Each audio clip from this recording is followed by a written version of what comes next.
नमस्कार दोस्तों, स्वागत है आपका हमारे YouTube channel all exam classes में। दोस्तों आज मैं आपके लिए लेकर आया हूं मध्यकालीन भारत का इतिहास के सभी महत्वपूर्ण क्वेश्चन को डिस्कस करूंगा। दोस्तों आज का हमारे टॉपिक है दिल्ली सल्तनत, गुलाम वंश, खिलजी वंश, तुगलक वंश, सैयद वंश, लोधी वंश और भक्ति एवं सूफी आंदोलन। दोस्तों इन सारे टॉपिक पर जो हमारे कम्पिटिटिव एग्जाम में क्वेश्चन पूछे जाते हैं उनको डिस्कस करूंगा। तो दोस्तों वीडियो को स्टार्ट करने से पहले आपसे रिक्वेस्ट है, अगर आपने हमारे चैनल ऑल एग्जाम क्लासेस को अब तक सब्सक्राइब नहीं किया तो चैनल को सब्सक्राइब करें, वीडियो को लाइक शेयर कमेंट करना न भूलें। तो दोस्तों वीडियो को स्टार्ट करते हैं। आज का हमारा फर्स्ट क्वेश्चन है, भारत में सबसे प्रमुख सूफी पूजागृह कहाँ पर है? ए ऑप्शन आपका पांडव, बी ऑप्शन आपका बीदर, सी अजमेर और डी शाहजहानाबाद। तो बताइए हमारा राइट आंसर क्या होगा?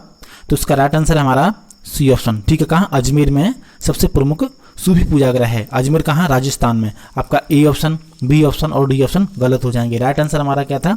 सी ऑप्शन। कुछ इंपॉर्टेंट पॉइंट हैं उनको डिस्कस करते हैं।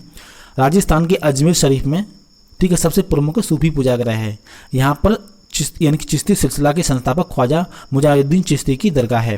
ठीक है, नेक्स्ट क्वेश्चन हमारा क्वेश्चन नंबर 2। क्वेश्चन नंबर 2 हमारा, निम्नलिखित में से किसका संबंध सूफी संतों के साथ है?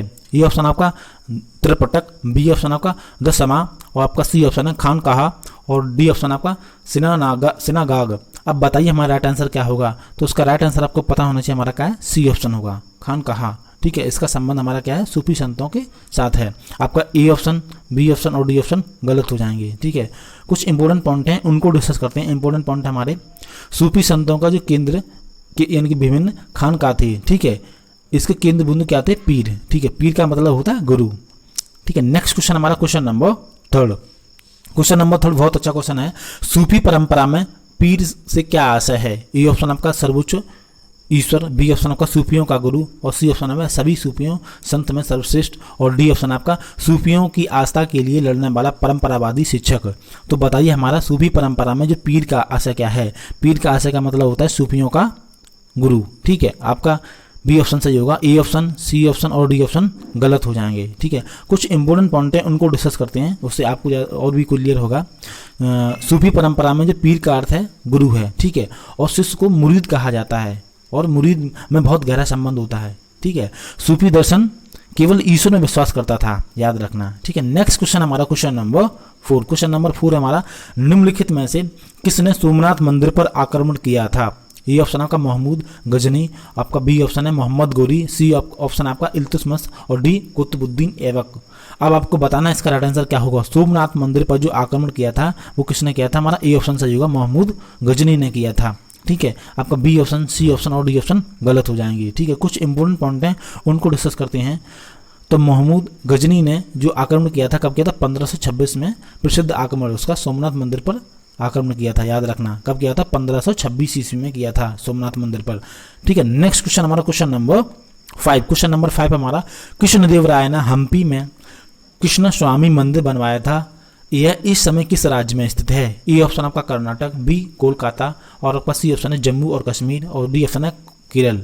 तो बताइए हमारा राइट आंसर क्या होगा? तो इसका राइट आंसर हमारा ए ऑप्शन होगा। ठीक है, कहाँ? कर्नाटक में स्थित है। ठीक है, आपका बी ऑप्शन, सी ऑप्शन और डी ऑप्शन गलत हो जाएंगे। ठीक है, कुछ इंपॉर्टेंट पॉइंट है उनको डिस्कस करते हैं। इंपॉर्टेंट पॉइंट हमारे, हम्पी विजयनगर साम्राज्य की राजधानी थी। किसकी? विजयनगर साम्राज्य की राजधानी थी, जहां आज भी इस महान साम्राज्य के अवशेष देखे जा सकते हैं। ठीक है, याद रखना। नेक्स्ट क्वेश्चन हमारा क्वेश्चन नंबर 6। क्वेश्चन नंबर 6 बहुत अच्छा क्वेश्चन है हमारा, निम्नलिखित में से दिल्ली का अंतिम सुल्तान कौन था? ए ऑप्शन आपका सिकंदर लोदी, बी ऑप्शन आपका दौलत खान लोदी और सी ऑप्शन आपका राणा सांगा और डी इब्राहिम लोदी। तो आपको पता होना चाहिए, सी ऑप्शन तो बिल्कुल नहीं होगा। इसका राइट आंसर हमारा डी ऑप्शन। ठीक है, इब्राहिम लोदी दिल्ली सल्तनत का अंतिम सुल्तान था। ठीक है, आपका ए ऑप्शन और बी ऑप्शन भी गलत हो जाएंगे। कुछ इंपॉर्टेंट पॉइंट हैं उनको डिस्कस करते हैं। इंपॉर्टेंट पॉइंट हमारे हैं, इब्राहिम लोदी दिल्ली का अंतिम सम्राट था, याद रखना। 1517 ईस्वी में सिकंदर लोदी की मृत्यु के बाद इब्राहिम लोदी गद्दी पर बैठा था, याद रखना। नेक्स्ट क्वेश्चन हमारा क्वेश्चन नंबर 7। क्वेश्चन नंबर 7 बहुत अच्छा क्वेश्चन है। क्वेश्चन नंबर हमारा 7 है, तैरान के प्रथम युद्ध में निम्नलिखित में से किसको पृथ्वीराज चौहान ने हराया था? ठीक है, ए ऑप्शन आपका बलबन और बी ऑप्शन का मोहम्मद गोरी, सी आपका महमूद गजनी और आपका डी इल्तुतमिश। तो पृथ्वीराज चौहान के द्वारा किसको हराया गया था? ठीक है, तो उसका राइट आंसर आपको पता होना चाहिए, मोहम्मद गौरी। ठीक है, मोहम्मद गौरी को हराया था किसने? पृथ्वीराज चौहान ने, प्रथम युद्ध में, तैरान के प्रथम युद्ध में। आपका बी ऑप्शन, सी ऑप्शन और डी ऑप्शन गलत हो जाएंगे। ठीक है, कुछ इंपॉर्टेंट पॉइंट हैं उनको डिस्कस करते हैं। इंपॉर्टेंट पॉइंट हमारे ताइरान के प्रथम युद्ध में 1911 ईस्वी में मुइनुद्दीन यानी कि मोहम्मद गोरी को पृथ्वीराज चौहान तृतीय ने हराया था। ठीक है, और इस युद्ध में गौरी की सेना पूरी तरह तबाह हो गई थी, याद रखना, और तथा इसकी जान एक खिलजी सवार ने बचाई थी। ठीक है, तो प्रथम युद्ध में मोहम्मद गौरी की हार हुई थी पृथ्वीराज चौहान के द्वारा, याद रखना। ठीक है, और इसकी जान किसने बचाई थी? एक खिलजी सवार ने जान बचाई थी। ठीक है, नेक्स्ट क्वेश्चन हमारा क्वेश्चन नंबर 8। क्वेश्चन नंबर 8 हमारा, भारत में चमड़े की प्रतीक मुद्रा किसने आरंभ की थी? ऑप्शन आपके ए अकबर ने, बी ऑप्शन आपका मोहम्मद बिन तुगलक, और सी ऑप्शन आपका बाबर, और डी इनमें से कोई नहीं। तो बताइए हमारा राइट आंसर क्या होगा? तो इसका राइट आंसर आपको पता होना चाहिए, डी ऑप्शन होगा, क्यों इनमें से कोई नहीं। ठीक है, क्यों? कुछ इंपोर्टेंट पॉइंट है उनको डिस्कस करते हैं तब आपको और भी क्लियर होगा। भारतीय इतिहास में किसी भी शासक द्वारा सांकेतिक मुद्रा में चमड़े की मुद्रा जारी करने का कोई शौक नहीं मिलता। ठीक है, इसलिए हमारा डी ऑप्शन होगा। नेक्स्ट क्वेश्चन हमारा क्वेश्चन नंबर 9। दोस्तों अगर आपको वीडियो अच्छा लग रहा है तो हमारे चैनल ऑल एग्जाम क्लासेस को सब्सक्राइब करें, वीडियो को लाइक शेयर कमेंट करना ना भूलें, और इस वीडियो को अपने फ्रेंड के साथ भी शेयर करें। ठीक है, नेक्स्ट क्वेश्चन हमारा क्वेश्चन नंबर 9। भक्ति प्रचारक शंकरदेव ने निम्नलिखित प्रादेशिक भाषाओं में किसका उपयोग करके उसे लोकप्रिय बनाया था? ए ऑप्शन का बंगला, बी ऑप्शन का ब्रज भाषा, सी ऑप्शन आपका अवधी, और डी असमिया। तो इसका राइट आंसर आपको पता होना चाहिए, इसका राइट आंसर हमारा डी ऑप्शन होगा, असमिया भाषा का प्रयोग किया था। आपका ए ऑप्शन, बी ऑप्शन और सी ऑप्शन गलत हो जाएंगे। ठीक है, कुछ इंपोर्टेंट पॉइंट हैं उनको डिस्कस करते हैं। इंपोर्टेंट पॉइंट है हमारे, भक्ति प्रचारक शंकर देव ने असमिया भाषा का प्रयोग करके उसे लोकप्रिय बनाया। ठीक है, इसके अतिरिक्त यानी शंकर देव संस्कृति ब्रज भाषा में भी लिखते थे। भगवत की रचना इन्होंने ब्रज भाषा में की है। ठीक है, भागवत की रचना इसमें किसमें की? ब्रज भाषा में की है, याद रखना। नेक्स्ट क्वेश्चन हमारा क्वेश्चन नंबर 10, बहुत अच्छा क्वेश्चन है हमारा। अमुक्तमाल्याद किसकी रचना है? ए ऑप्शन आपका कृष्णदेव राय, बी ऑप्शन आपका बच्चा राज, और आपका सी ऑप्शन है खरवेल, और डी ऑप्शन आपका अल्लाह शामी पेनत्रा। अब बताइए इसका राइट आंसर हमारा क्या होगा? इसका राइट आंसर हमारा ए ऑप्शन, ठीक है, कृष्णदेव राय की रचना है। ठीक है, ए ऑप्शन आपका सही होगा, बी ऑप्शन, सी ऑप्शन और डी ऑप्शन गलत हो जाएंगे। ठीक है, कुछ इंपोर्टेंट पॉइंट हैं वो डिस्कस करते हैं, उससे आपको और भी क्लियर होगा। अमुक्तमाल्याद ये कृष्णदेव राय की रचना है। ठीक है, कृष्णदेव संस्कृत और तेलुगु भाषा के विद्वान थे। उनके शासनकाल में तेलुगु इतिहास एक नया युग पर आरंभ हुआ था। ठीक है, नेक्स्ट क्वेश्चन हमारा क्वेश्चन नंबर 11, ये भी बहुत अच्छा क्वेश्चन है।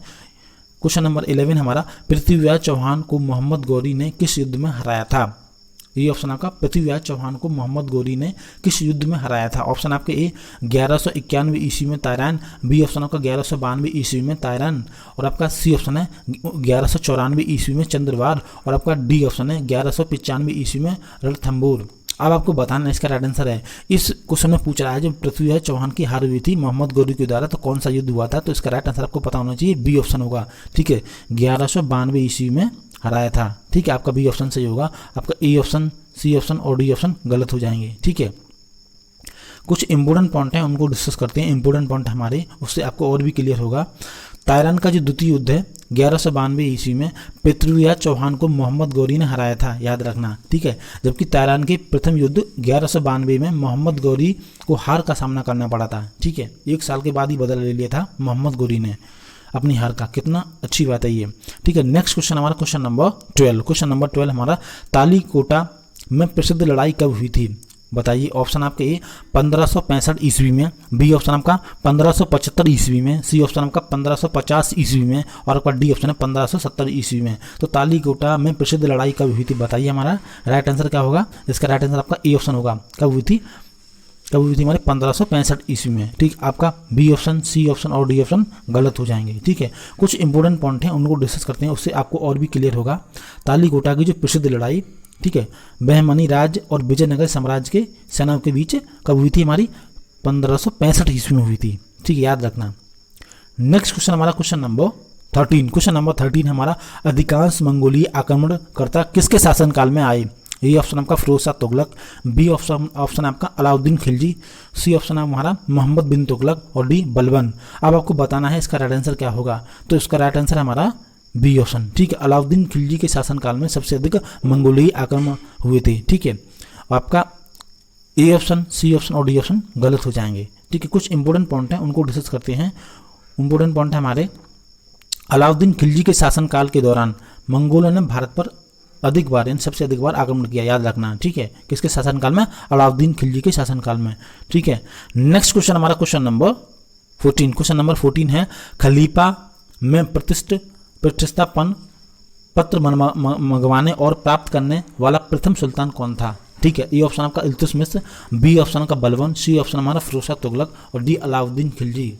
अब आपको बताना इसका राइट आंसर हमारा क्या होगा, तो बताइए। इसका राइट आंसर हमारा है ए ऑप्शन, कौन था? इल्तुतमिश, ठीक है। आपका बी ऑप्शन, सी ऑप्शन और डी ऑप्शन गलत हो जाएंगे। कुछ इंपॉर्टेंट पॉइंट हैं उनको डिस्कस करते हैं, उससे आपको और भी क्लियर होगा। इंपॉर्टेंट पॉइंट हमारे, इल्तुतमिश दिल्ली सुल्तान का प्रथम सुल्तान था जिसने 1229 ईस्वी में अबू खलीफा से अलंकरण पत्र प्राप्त किया था, याद रखना। किससे किया था? अबू खलीफा से, ठीक है। कब किया था? 1229 ईस्वी में, ठीक है। नेक्स्ट क्वेश्चन हमारा क्वेश्चन नंबर 15। क्वेश्चन नंबर 15 हमारा, निम्नलिखित में से किस सुल्तान ने दरबार में फारसी रीति रिवाजों को अपनाया था? रीति रिवाजों को अपनाया था, बताइए। ऑप्शन आपका ए अलाउद्दीन खिलजी, बी ऑप्शन आपका जलालुद्दीन खिलजी, आपका सी ऑप्शन है इल्तुतमिश और डी बलबन। तो बताइए हमारा राइट आंसर क्या होगा? तो उसका राइट आंसर आपको पता होना चाहिए, हमारा डी ऑप्शन होगा, बलबन ने, ठीक है। आपका ए ऑप्शन, बी ऑप्शन और सी ऑप्शन गलत हो जाएंगे, ठीक है। कुछ इंपॉर्टेंट पॉइंट हैं उनको डिस्कस करते हैं, उससे आपको और भी क्लियर होगा। बलबन पूर्ण रूप से आश्वस्त था कि केवल फारसी परंपरा का पालन करने से ही राजतंत्र में का यश प्राप्त किया जा सकता है, याद रखना। और उसने अपने निजी जीवन में इन परंपराओं को सावधानी पूर्वक पालन किया, ठीक है। नेक्स्ट क्वेश्चन हमारा क्वेश्चन नंबर 16। ये बहुत अच्छा क्वेश्चन हमारा, बाजार विनियमन प्रणाली किस आरंभ की थी?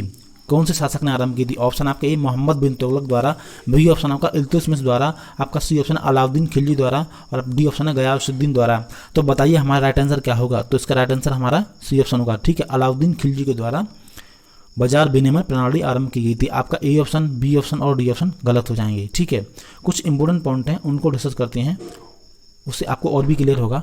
बाजार को नियंत्रित करना अलाउद्दीन खिलजी के सबसे महत्वपूर्ण नीतिगत प्रयासों में से एक था, ठीक है। किसके द्वारा ये काम किया गया था? अलाउद्दीन खिलजी के द्वारा, ठीक है। नेक्स्ट क्वेश्चन हमारा क्वेश्चन नंबर 17। क्वेश्चन नंबर 17 बहुत अच्छा क्वेश्चन है। नीचे दिए गए दिल्ली के सुल्तानों के वंशजों का कालक्रम में व्यवस्थित कीजिए। ऑप्शन आपके एक खिलजी, तुगलक, सैयद और गुलाम। अब आपको इनको क्रम में लगाना है, तो बताइए हमारा राइट आंसर क्या होगा? तो उसका राइट आंसर हमारा बताइए क्या है? पहले हमारा आया था गुलाम वंश, ठीक है, याद रखना। उसके बाद आया था हमारा खिलजी वंश, ठीक है। उसके बाद ए ऑप्शन होगा आपका तुगलक वंश, यानी कि तुगलक वंश आया था, यानी कि बी ऑप्शन होगा, ठीक है, याद रखना। और ये बचा हमारा सी ऑप्शन, ठीक, आपका DABC हो गया, ठीक है। आपका फोर्थ ऑप्शन हो गया DABC, ठीक है।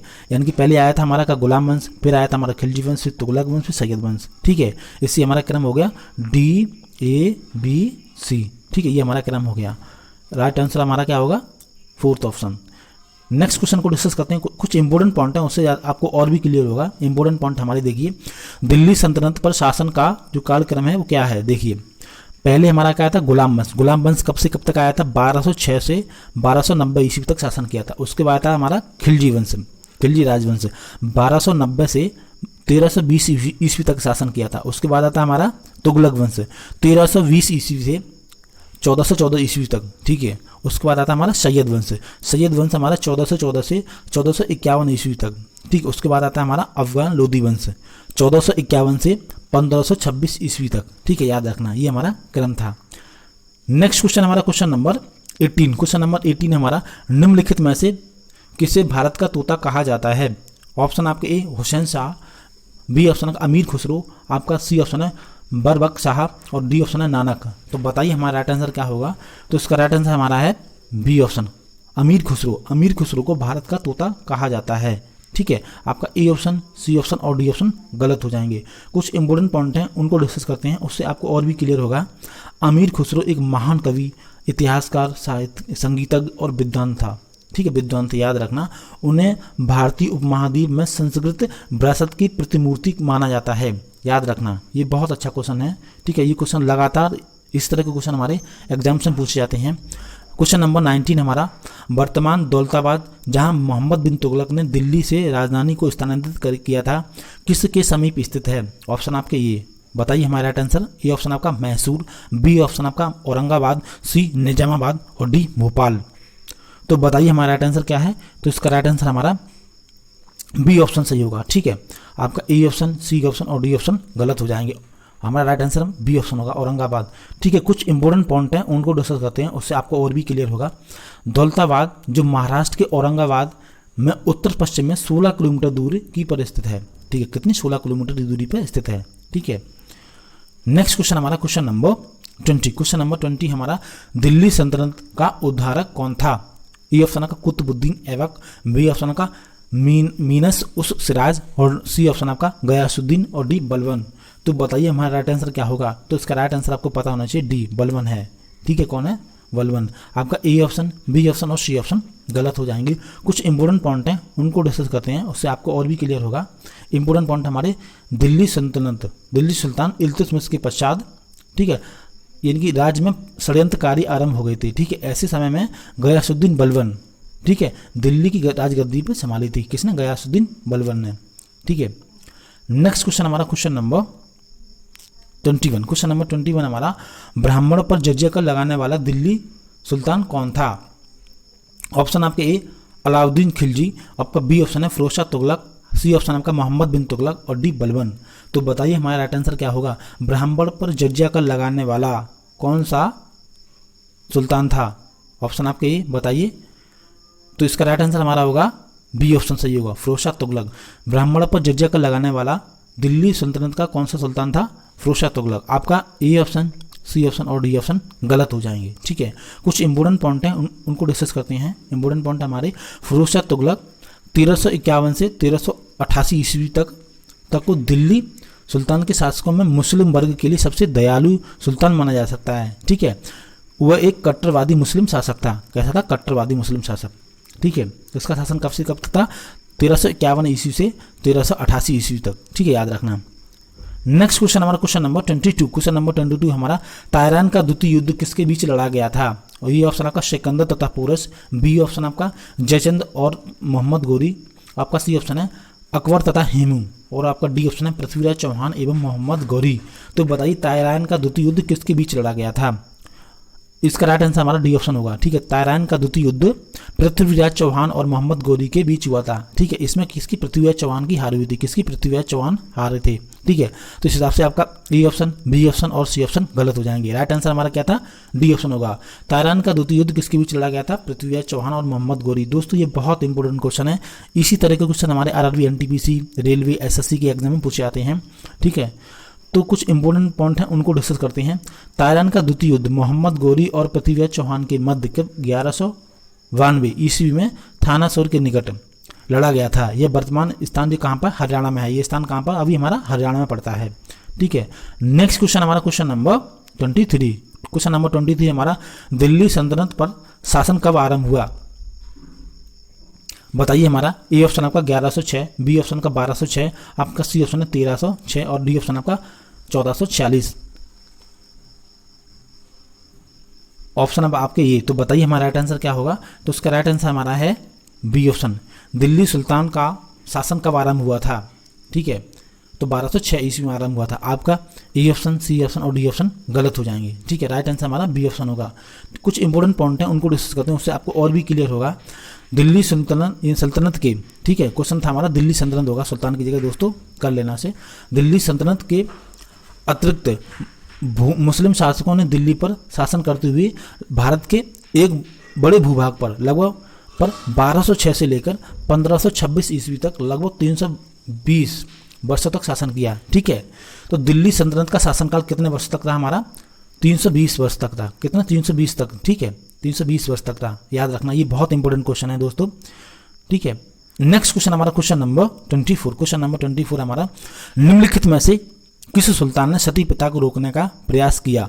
ए ऑप्शन आपका अलाउद्दीन खिलजी, बी ऑप्शन का मोहम्मद बिन तुगलक, आपका सी ऑप्शन है जलाउद्दीन खिलजी, आपका डी ऑप्शन है फिरोज शाह तुगलक।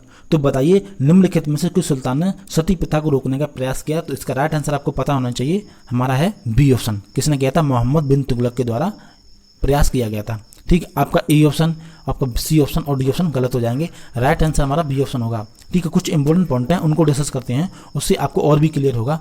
14वीं शताब्दी में मोहम्मद बिन तुगलक के शासनकाल के दौरान पहली बार किसी शासक द्वारा सती प्रथा को बंद करने का प्रयास किया गया था। याद रखना। ठीक है, नेक्स्ट क्वेश्चन हमारा क्वेश्चन नंबर हमारा 25। क्वेश्चन नंबर 25 है हमारा, निम्नलिखित में से भारत की किस संरचना या स्मारक में पहली बार भवन निर्माण के लिए इस्लामी सिद्धांतों और सजावटों का प्रयोग किया हुआ था? ये ऑप्शन है कुतुब मीनार, कुतुब उल इस्लाम। बी ऑप्शन का मस्जिद, आपका सी ऑप्शन है इल्तुतमिश का मकबरा, और डी ऑप्शन अलाई दरवाजा। तो बताइए हमारा राइट आंसर क्या होगा? तो इसका राइट आंसर हमारा डी ऑप्शन होगा, अलाई दरवाजा। ठीक है, ये इसका राइट आंसर हमारा। कुछ इंपोर्टेंट पॉइंट है उनको डिस्कस करते हैं। इंपोर्टेंट पॉइंट हमारे अलाई दरवाजा कुतुब मीनार परिसर में स्थित कुतुब उल इस्लाम मस्जिद के दक्षिणी छोर की तरफ मुख्य दरवाजा है, याद रखना। ठीक है, तो दोस्तों ये थे हमारे कुछ इंपोर्टेंट क्वेश्चन जो मैंने डिस्कस किए, जो एसएससी रेलवे एनटीपीसी के एग्जाम में लगातार पूछे जाते हैं दोस्तों। तो ये दोस्तों आपको बताना चाहूँगा, ये एसएससी के प्रीवियस क्वेश्चन को डिस्कस करूँगा। तो दोस्तों इस वीडियो को आपको अच्छा लगा है तो अपने फ्रेंड के साथ भी शेयर करें। अगर आपने चैनल ऑल एग्जाम क्लासेस को अब तक सब्सक्राइब नहीं किया तो चैनल को सब्सक्राइब करें। वीडियो को लाइक और कमेंट करना ना भूलें। मिलते हैं नेक्स्ट वीडियो में, तब तक के लिए धन्यवाद।